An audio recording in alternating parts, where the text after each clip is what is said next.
Alhamdulillah. Maka ridhonya orang yang taat tidak merasa suci, tidak merasa sempurna, merasakan bahwa ya Rabb, ini ibadah anugerah darimu. Ridhonya orang yang maksiat apa? Cepat kembali kepada Allah Subhanahu wa ta'ala, ya. Adakah di dunia ini sesuatu terjadi tidak dengan izin Allah? Ada nggak? Oke, ini bukan jebakan ya. Taat terjadi di dunia nggak? Maksiat terjadi di dunia? Semuanya izin Allah nggak? Ya. Namun yang Allah ridho yang mana? Taat yang mana? Maka taat terbagi dua. Ada taat zahir, ada taat batin. Kepala sujud, tapi hati angkuh, merasa diri paling nyunnah, paling ikut sunnah Nabi. Masuk nggak? Nggak masuk. Jadi selama kita ini sujud, ruku, lalu masih merasa diri paling alim, paling suci di antara orang yang lain, sama yang di samping aja, saya merasa lebih dikit, yang di samping udah nggak diterima sama Allah. Gawat ya Pak? Gawat. Kadang-kadang Allah melirik, ini ada pendosa, ini sholat di ujung soft, nggak kelihatan sama orang, bukan ustadz, bukan siapa-siapa, mungkin preman kali pendosa, tapi di kolbunya dia merasa, ya Allah, aku ini orang jahat ya Allah, datang ke rumahmu ingin mengadu. Waktu dia sujud, dia nangis. Itu Allah lebih suka yang begitu.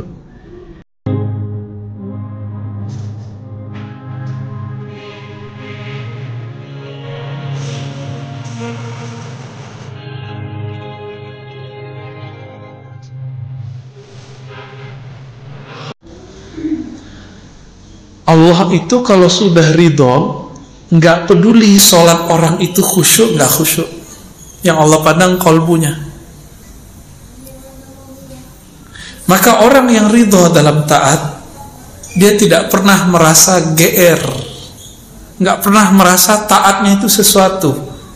Bagi dia, ya Rob, jika sholatku ini untuk mendapatkan ridhomu, tentu tidak mungkin. Kenapa? Sholatku tidak khusyuk. Terus bagaimana? Ya Allah, Engkau maha tahu isi hatiku, tolong tumbuhkan ridho dalam kolbuku. Maka ridho itu hadiah dari Allah Subhanahu wa ta'ala. Ini yang kita minta doa, Allahumma inna nas'alu ridhoka wal. Jadi ridho itu minta, kalau nggak minta nggak dikasih. Orang-orang sombong kan udah ngerasa GR aja dengan tahajudnya, Senin Kemisnya, apalagi pengajiannya, udah ngerasa saya pasti diridhai Allah. Nah, ini hati-hati, talbisu iblis, istilahnya gurur ya, manipulasi iblis kalau diterjemahin secara bebas.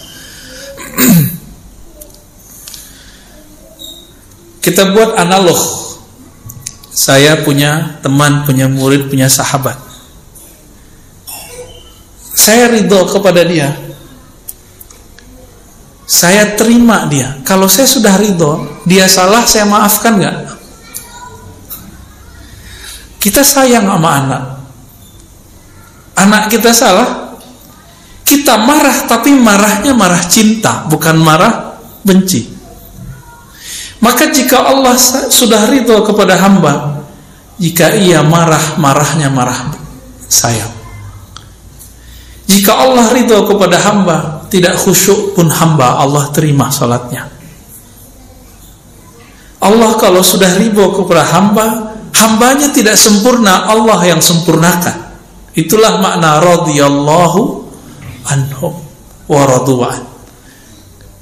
Jadi pada hakikatnya ridho itu dimulai dari Allah, baru kemudian bernatijah, berefek kepada zahir seseorang. Jadi setelah baca raditu billahi robba, amalkan ini juga setiap pagi dan sore. Allahumma inni as'aluka ridhaka wal jannah. As'alu ridhaka boleh, as'aluka ridhaka boleh ya.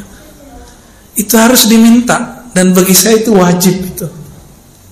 Nggak minta ridho, mampus kita. Sholat kayak gini, baru takbir udah hilang kemana-mana ya.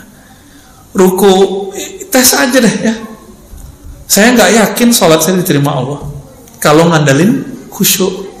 Padahal kata orang, saya ngaji tarekatnya lama Pak, ngaji hadisnya lama kata orang. Tapi kan saya tahu diri saya sendiri, aib saya, diri saya ngerti. Orang aja yang bilang abuya, ustad, itu kan gelar manusia. Di hadapan Allah belum tentu gelar itu laku. Maka minta ridho. Inilah doa Al-Imam Abul Hasan Asy-Syadzili.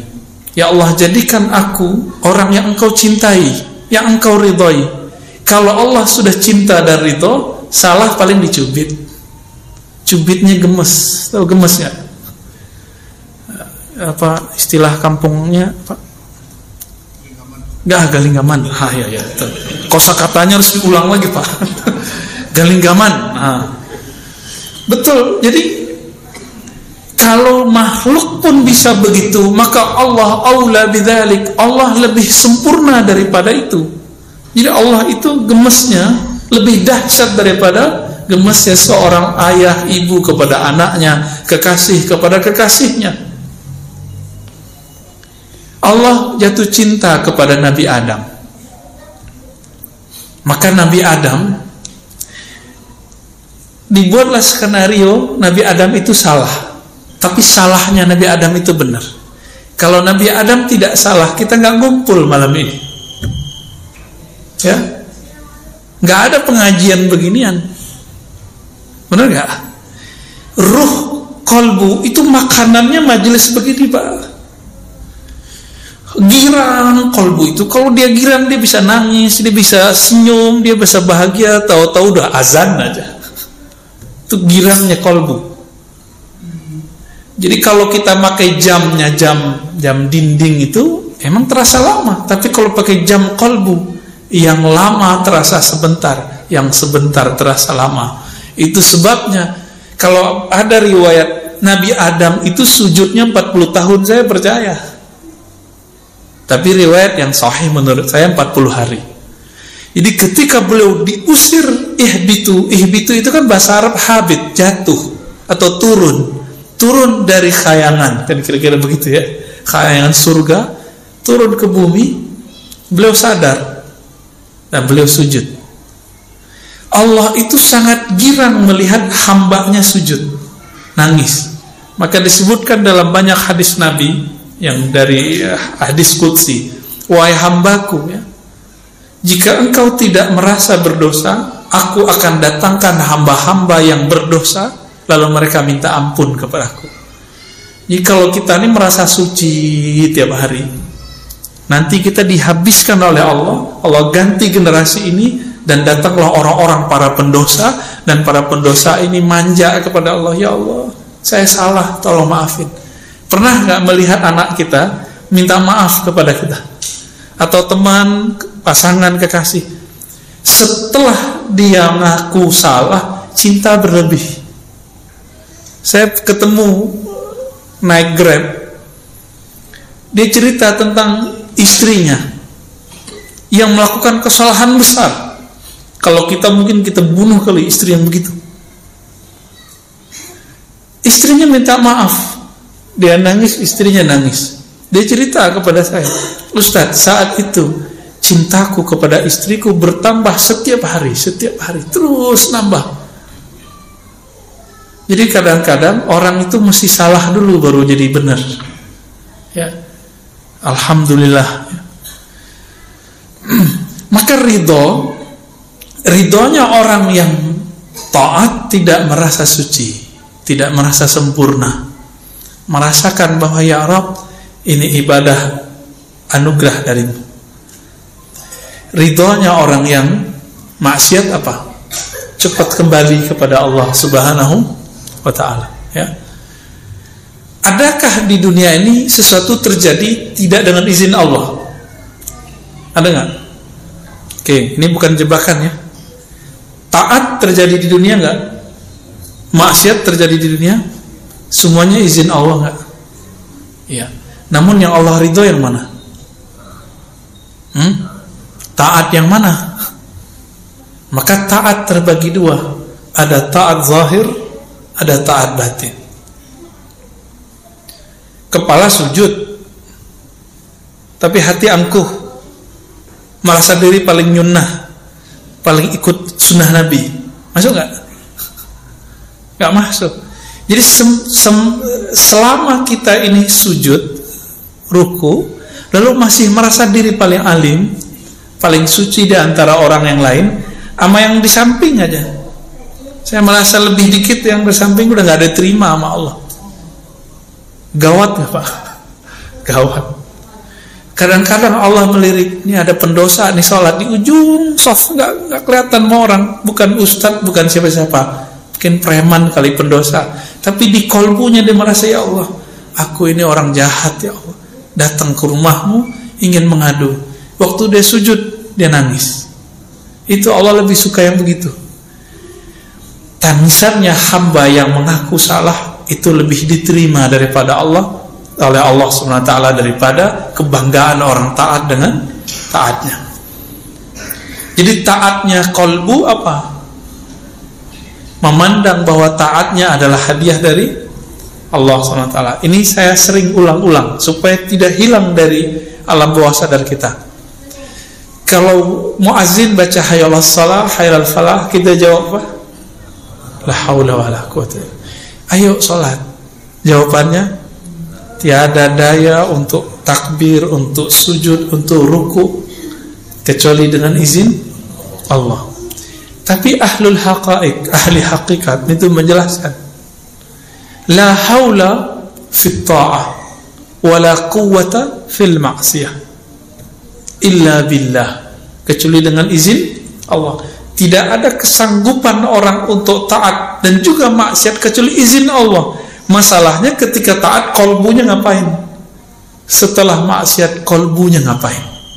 Ini Allah pandang cuma kolbu ya. Oleh karena itu, sahabat-sahabat yang makan Allah, jangan terlalu girang dengan amalan yang kita dapat, tapi jangan putus asa juga dengan maksiat yang kita pernah lalui ya. Semuanya Allah yang atur. Kita ini dibuat pernah maksiat biar enggak merasa paling suci di antara manusia. Ini bapak-bapak yang merasa suci ini, itu suatu saat Allah akan lempar ke dunia hitam. Kalau Allah sayang, dilempar nanti ditarik. Ketika ditarik, bentar-bentar nangis, bentar-bentar tersentuh. Setiap kali melihat orang bermaksiat, dia nggak menghakimi orang, dia wah, saya juga begitu, mungkin saya lebih hina daripada orang itu. Ini Pak rahasianya. Maka seorang yang sudah begini, baru dia masuk ke ranah namanya radiyah, mardiyah, jiwa yang ridho. Jadi jiwa yang ridho sumbernya di kolbu. Kolbunya sudah beres. Walaupun jiwanya masih belum beres, nggak apa-apa. Kolbunya yang penting beres, Pak.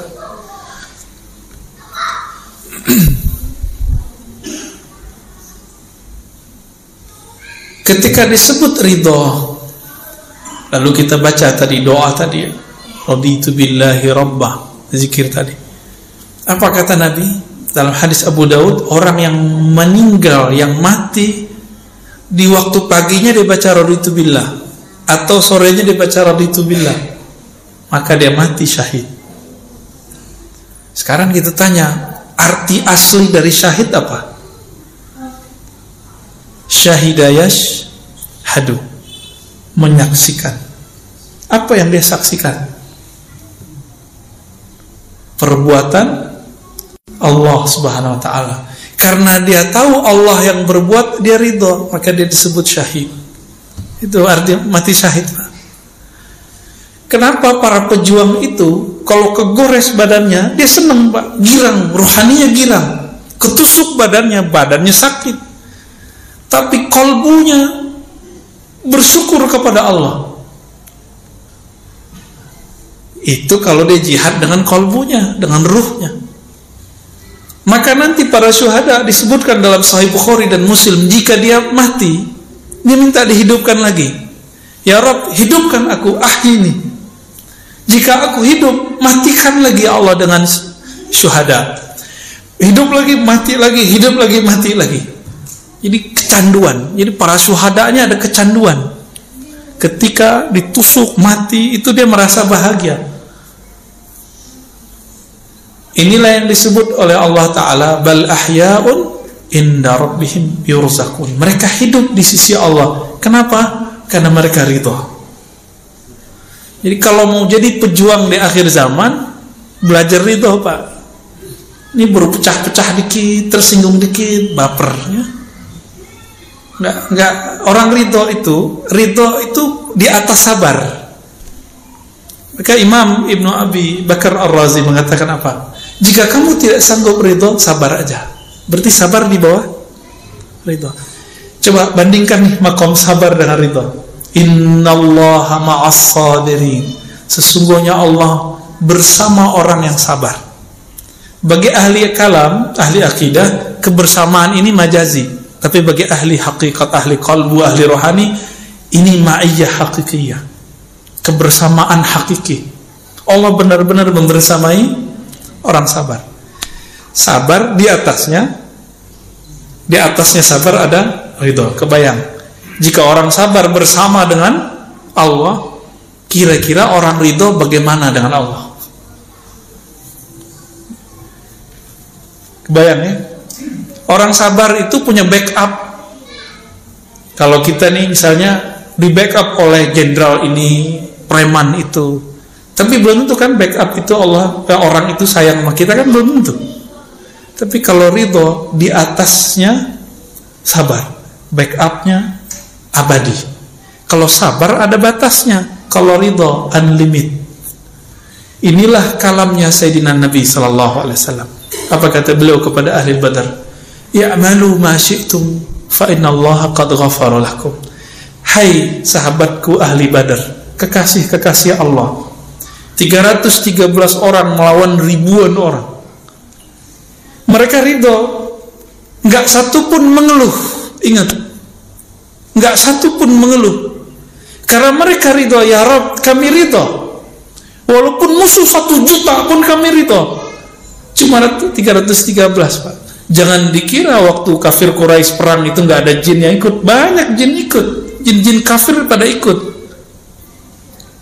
Jumlah orang Islam cuma 313. Akal kita, maka beragama jangan hanya pakai logika biasa, harus pakai rasionalitas tingkat nabi, tingkat wahli. Matematika kita biasa, 1 tambah 1 2. Tapi kalau matematika kenabian, kewalian, nggak begitu. 1 orang bisa jadi kekuatan yang ada dalam dirinya sama dengan 1000 orang. Masih ingat kisahnya Sayyidina Umar?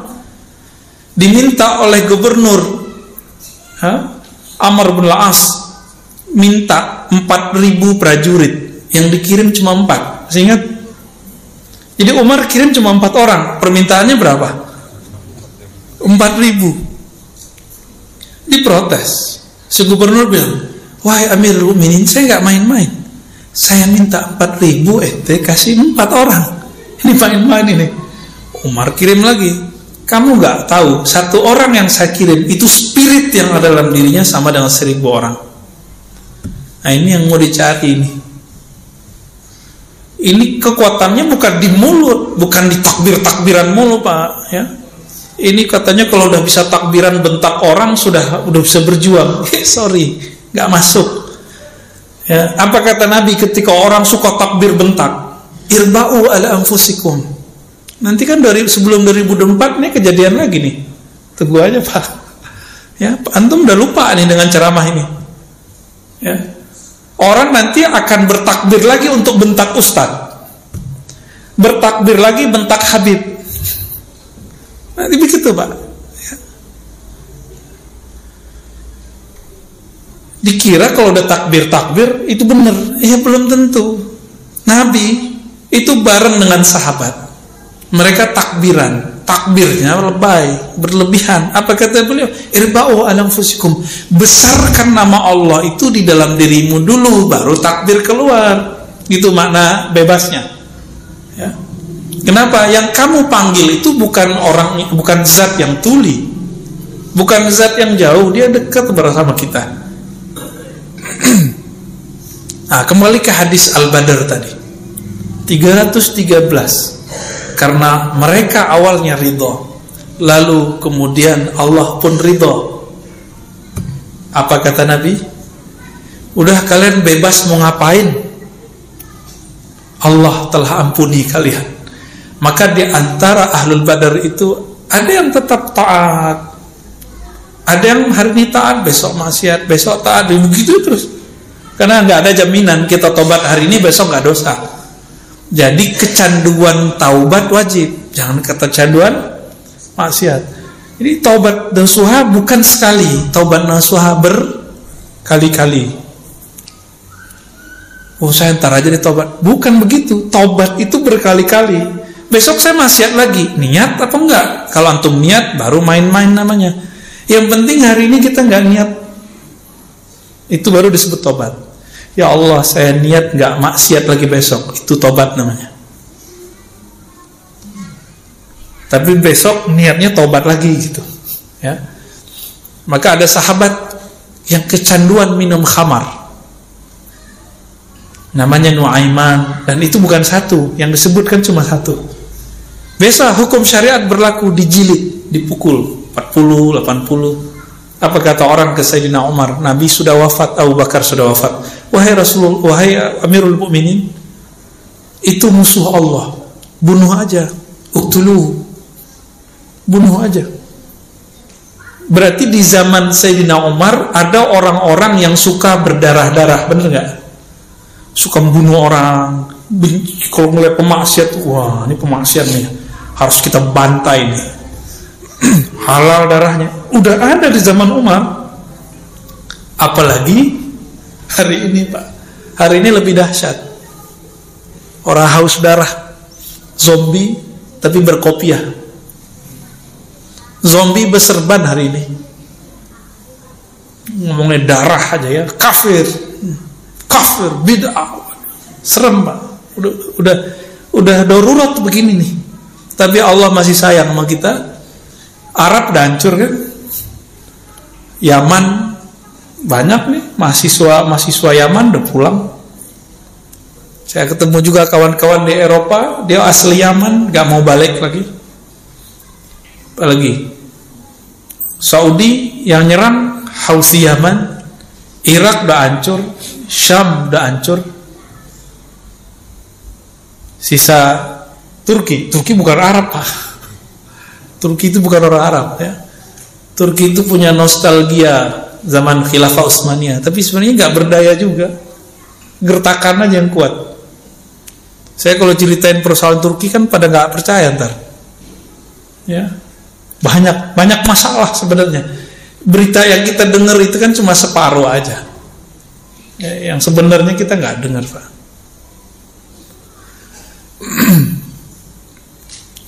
Gimana? Jadi ridho nggak?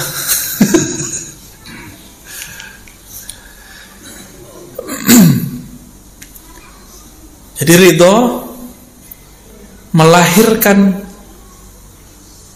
kepasrahan yang total. Maka ridho itu puncak dari tawakal. Oleh karena itu ada thariqah paling cepat supaya kita ridho.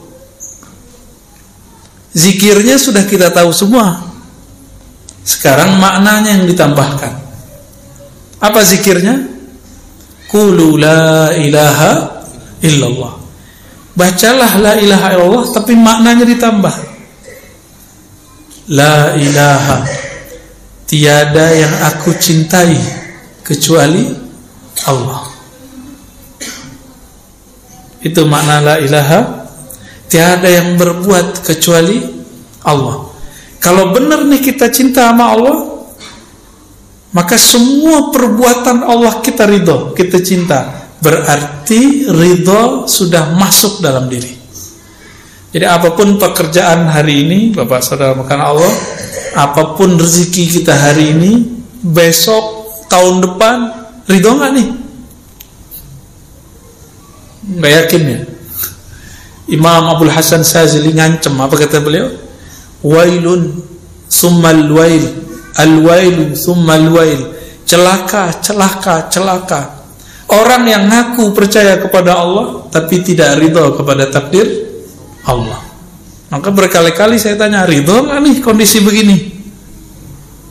Nabi dulu pernah nggak makan 3 tahun, nggak makan kecuali daun-daun. Kalau zaman kayak gitu nanti muncul gimana? Antum mesti nyembah Allah dan bernabikan kepada Nabi Muhammad gak? Atau bilang, katanya kita nih bersama Allah, kok nggak ada bantuan dari Allah? Sahabat Nabi pernah nanya loh di Quran, apa kata mereka? Mata nasrullah. Nabi juga ngomong begitu, kapan pertolongan Allah turun? Mereka menjerit dalam dirinya setiap hari. Maka Bapak Saudara, karena Allah sering-sering baca surah Al-Bayyinah itu dan akhir surat Mumtahanah. Nanti lihat karakter mereka. Karakter mereka adalah karakter orang yang beramal dengan kolbunya, karena Allah kuatkan dengan Ruhul Quds, dengan Roh Kudus. Diri kita, tubuh ini, di dalam diri kita ini ada namanya Ruhul Hayawan, ruh hewani. Makanya kita ini bisa marah seperti hewan. Jadi kalau antum ini bentak orang yang nyalip kita di tengah jalan, itu yang bentak bukan setan, karena setan nggak pernah bentak. Setan tuh kalau ngomong lembut. Serius ya? Udah ketemu setan belum? Jadi kalau ngomong kasar nih, ngomong jorok, itu sisi hewani.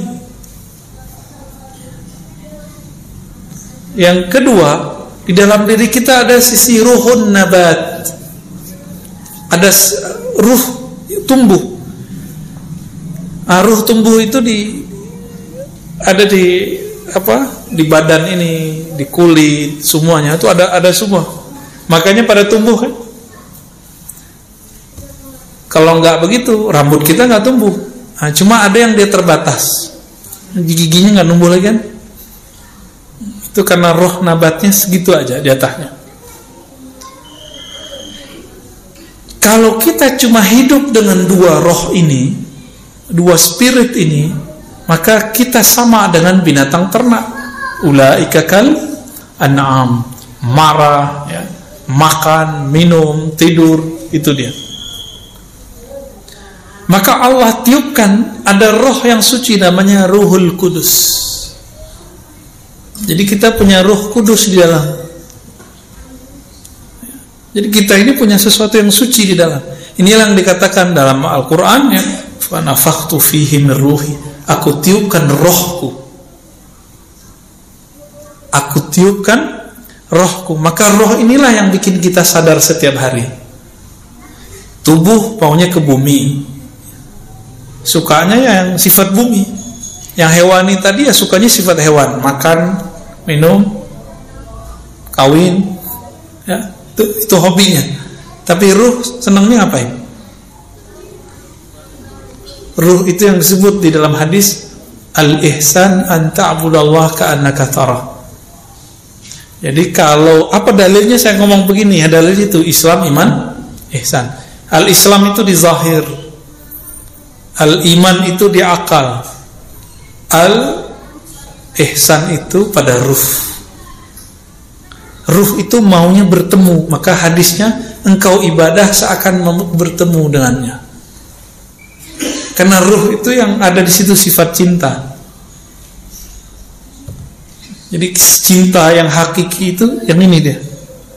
Ya. Ruh inilah sumber dari ridho tadi. Semoga pada malam ini Allah pandang kita dengan ridhonya.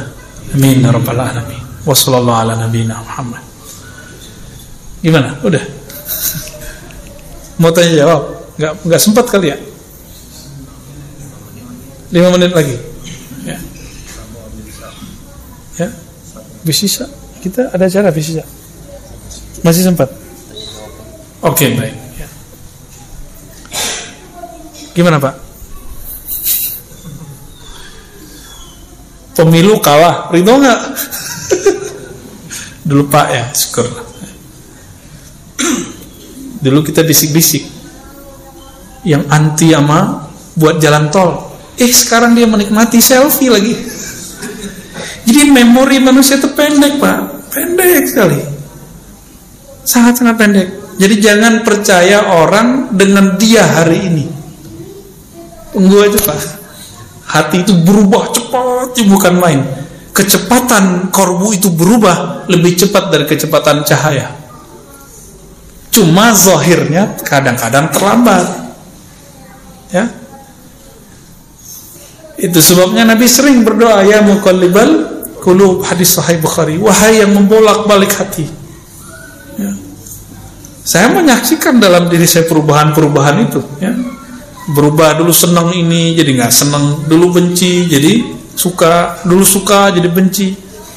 Tapi ada yang nggak pernah saya benci, mau dia salah gimana dia tetap senang. Nah, itu yang disebut cinta. Kalau nggak namanya simpatisan.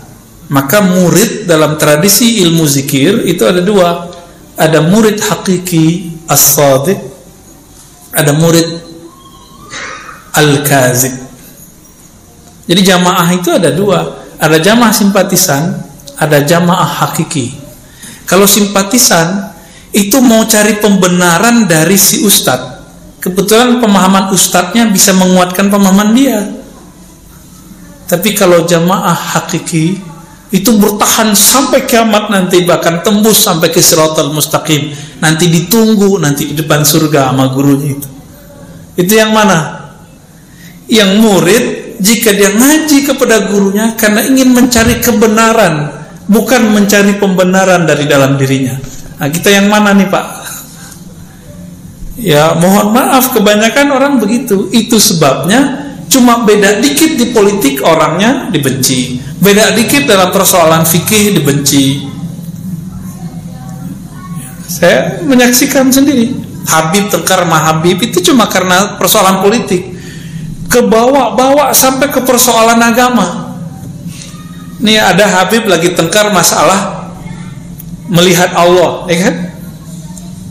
Ustaz mungkin nggak melihat Allah 40 kali, ya itu sebenarnya nggak usah dibahas karena si Habib A ini beda politik dengan Habib B. Jadi persoalan politik ini dibawa-bawa ke agama.